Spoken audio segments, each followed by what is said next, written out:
你不用劝我，我知道，他们说的都对。你也不用在这儿陪着我，我在这儿做乏了，便下去睡了。我也不用人伺候。你好大的颜面，谁是来伺候你的？不想去便不去，谁还能真的逼你不成？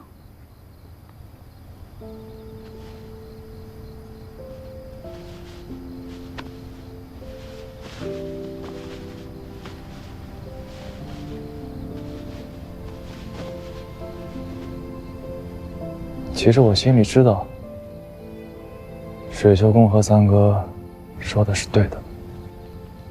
这是国事，国事就要循着国事的规矩把度，容不得谁肆意任性。可我就是想不通，这天下的大事，怎么就到了这般地步？仁义没了，纲常也没了。昨日里还活得好好的人，说死就死；昨日里还是天子的人，如今牵着羊，披着发，跪在尘埃里，任人羞辱，任人踩踏。明明是通衢大道啊，路两边却堆满了人骨。那些恶贯满盈之人，封侯、拜相，权势滔天。良善之家，反倒全族被杀没了下场。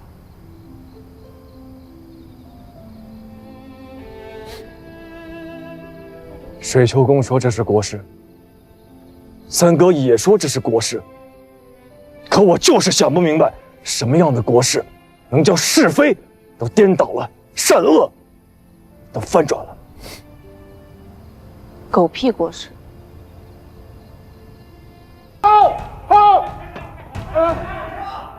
来，出来吧！你们这些傻才，喝个酒都不安静，就会弄这般粗事，让京师这些大头巾如何看我们这些厮杀的男人？太尉说的是，既然来了京师啊，自然要弄些雅致的耍子。只是弟兄们平日里只会厮杀和搏戏，却又如何耍得来呢？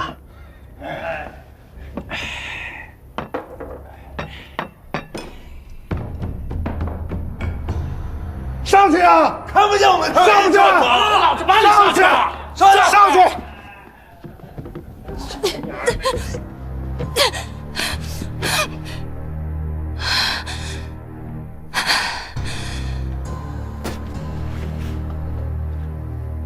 我们都是粗人，实在弄不来雅事。夫人久居宫禁，侍奉君王之侧，想必才艺、颜色俱有所长，不妨显露一二，让弟兄们开开眼。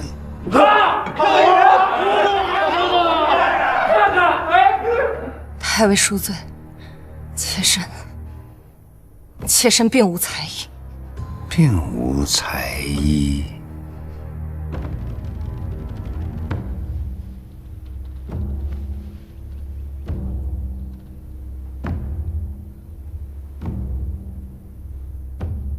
无妨，有些颜色拿出来给弟兄们看一看，也是高兴事。咋了？不愿意给军中弟兄们面子？妾身愚钝，不知道太尉和众位将军想看何颜色。这有何难？夫人，在宫禁之内，床子之间，给傅以侯兄弟看何等颜色，今日便给弟兄们看何等颜色。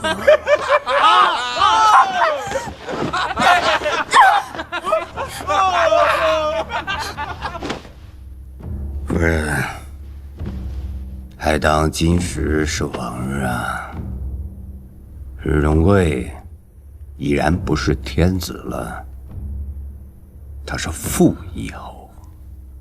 你小子也不再是太子了，要么你脱了衣裳，让弟兄们见识见识你的颜色；要么把你小子叫出来，让他见识见识我们军中袍泽们的颜色。让我们看看你是什么颜色。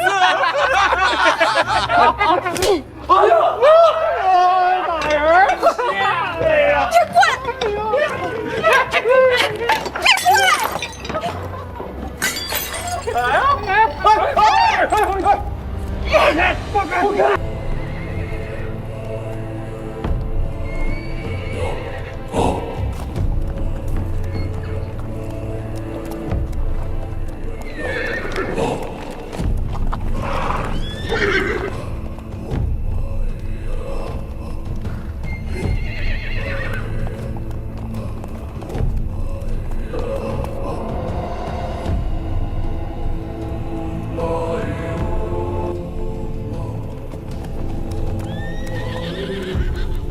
臣等恭迎陛下。罪臣孙南重贵，恭迎温皇。温皇千万岁寿。罪妇李氏恭迎父皇，父皇千万岁寿。臣陛下千万岁寿。令公何在？启奏陛下，南朝京师内6品以上文武悉在此恭迎陛下。朕没问谁来了，朕问的是谁没有来。太尉中书令燕国公冯道，显教司空吴越国内衙兵马都指挥使、大元帅府长书记钱弘处称病未治。冯令公，朕是知道的。这钱弘处，朕未曾听过。吴越偏比小邦，言之有辱陛下倾听。此人春秋几何？臣闻吴越王钱元贯诸子以弘字叙之，年纪应该不大。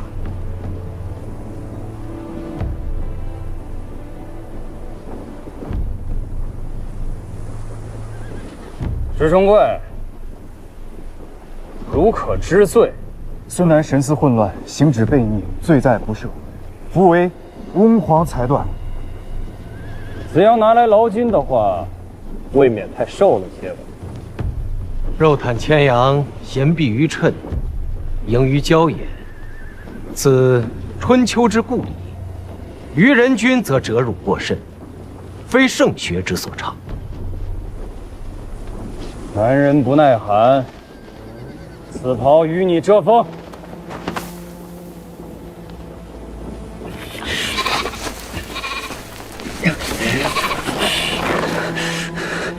孙南不孝，冒渎温皇天威，前罪未论，又蒙恩赦，罪臣惶恐无定，敏感五内。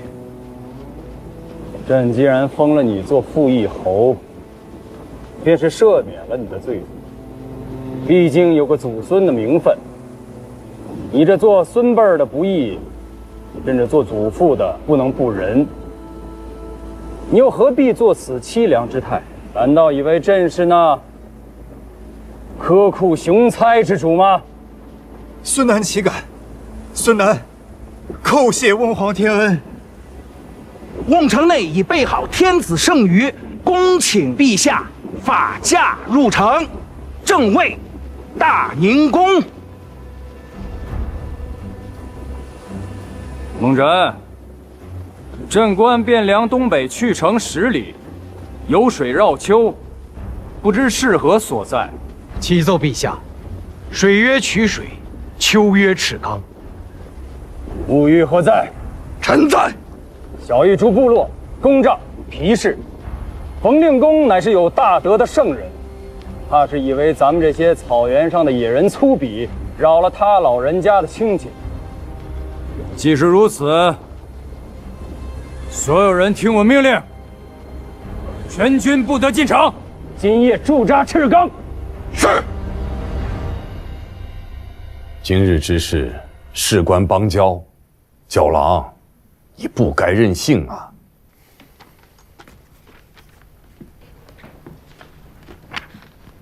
一字萧关起战尘，河黄隔断忆乡春。汉儿尽作胡儿语，却向城头骂汉人。这是前朝奈汝居士的诗。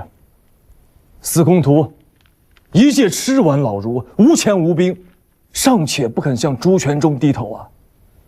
而我吴越纵横12军州，带甲10余万，便这样就向契丹俯首称臣，岂不为天下人所笑？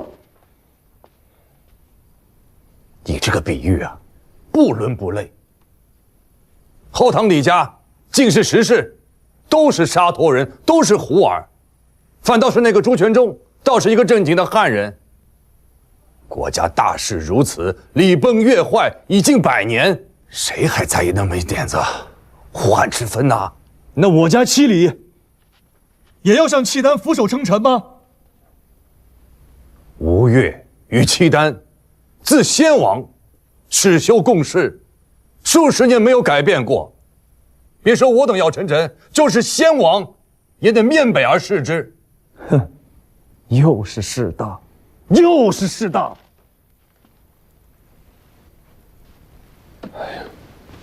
九郎，这是吴越国事，不是小孩子闹义气的时候。难道冯令公也是小孩子闹义气吗？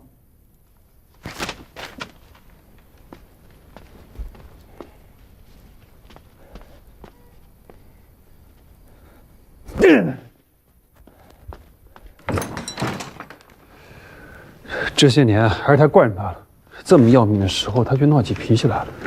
那你去劝劝他呀，你跟他说国事如此，由不得他再肆意妄为了。唉，你们几个说来说去的尽是这些大道理。这世上的事儿若都是循着道理来，哪还有眼前这些惨事儿？陈娘，这事你不懂，不要乱插话。我是不懂，可我觉得阿娘懂。若是阿娘在此，你觉得她会怎么做？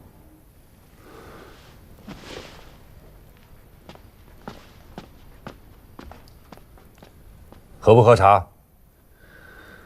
喝。令公何苦于此事闹义气？谁说我在闹义气？桑相公罹难，令公心中悲愤。这些下官都理会得，只是如今，毕竟国事当前，令公不出，中外难安。我们这一辈人，哪有闹义气的福分？你以为桑相公在开封府砸了印信，烧了户册，当堂怒斥张彦泽，是在闹义气？难道不是？活人才有义气之争。我和桑国乔10年前便已是死人了，死人哪有什么义气之争？张彦泽的中军近几日有何人去走动？公卿府上都有走动。何人亲自前往？或遣仆役，或至厚礼，亲身前去的确实没有。他今夜于衙中置酒，便请朝中公卿文武，无一人赴宴。桑国乔死得好。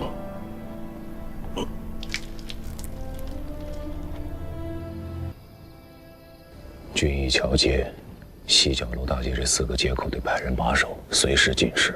我们会在俊义桥下的河道里更换衣着服色，然后从南面的角门潜入进去。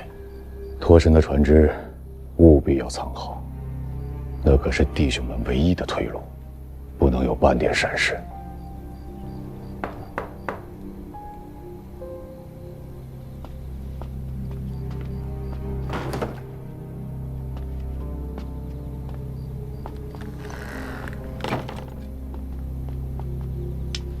今夜苏卫府衙的是张义军，内衙第一指挥。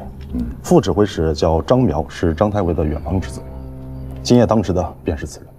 衙中苏卫口令：长安天子。我们共有181名死士，对面是府衙内一个整编的指挥。动静一旦闹大，2刻之内，必有3到5个指挥来援。故而务必一击得手。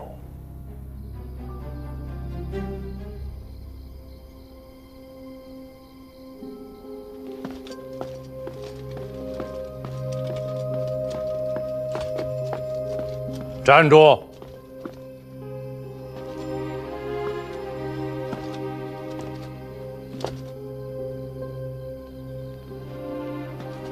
做什么去？杀贼！你以为你是谁？你以为张彦泽又是谁？一个多少次从死人堆里爬出来的人，又岂能在你这条又浅又薄的小河沟里一脚跌死？国事如此，尽力而为有错吗？国事？你也配言国事？押上来！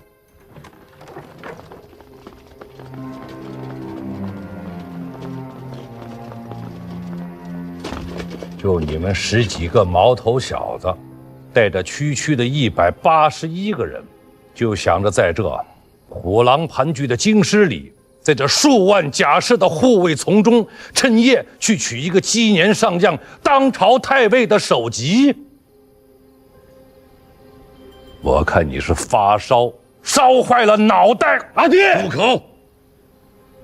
你们自左藏拖回来的那些粮船，叶下兵进城多日，满城里几千户人家都遭了劫，可他却偏偏漏掉了你的这几条船。这样的蹊跷，张太尉，一个多年的老将，他会看不明白吗？你们是当这些魏伯牙兵都瞎子吗？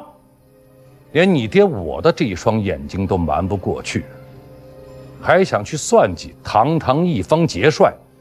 别说是你们这181个人，便是给你18000人，今日也只是个死字。明日一早，去给令公请罪。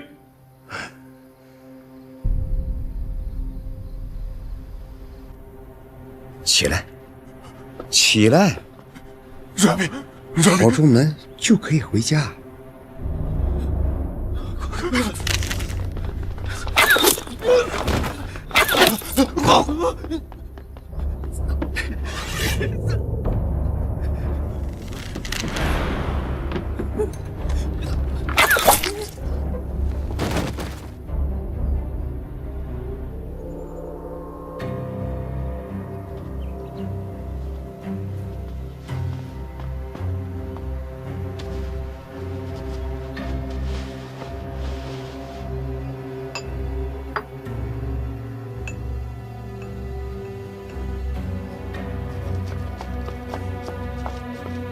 太尉，没人出来。盯了整整一夜，赵红英家无一人出府，清军侍卫和步军衙那边也没有动静。船呢？那几条粮船还在曹门的水门下，无人来取。罢了。白日间那个穿青色衫子的媳妇儿是谁来着？楚国夫人丁氏。今日午间之酒，叫她出来陪一下。太尉，楚国夫人是皇长子的生母。此间只有傅义侯，哪里来的皇长子？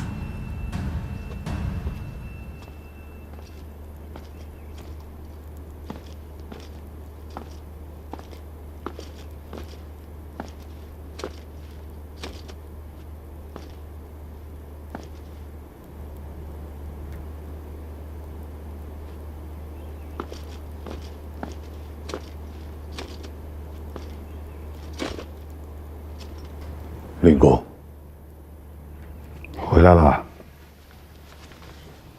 是。既然还活着，便做事吧。随你守卫府城10日的战没伤残之将士，尚未得抚恤；有功的将佐军卒，亦不曾褒奖。他们的妻儿子嗣、高堂老母，或许尚在，也或许罹难于兵乱。逝者已逝，他们可以歇歇了，但活着的人却依旧还要做事。令公，现在在做这些还有用吗？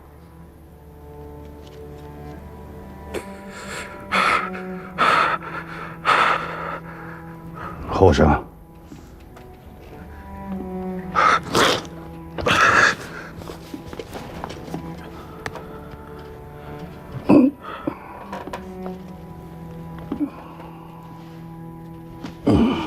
老夫这一辈子，生于乱世，长于乱世，武不能定祸乱，文不能治太平。所行所为，大多都是无用的。有用的，无用的，终归要有人去做。能不能做成是一回事，做不做，却又是一回事。你以为这样的事当做吗？当做。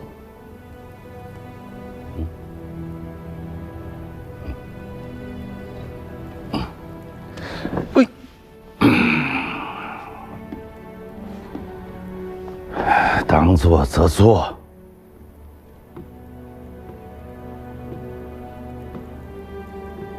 当做则做。哎呀！来，走！我，主任来了！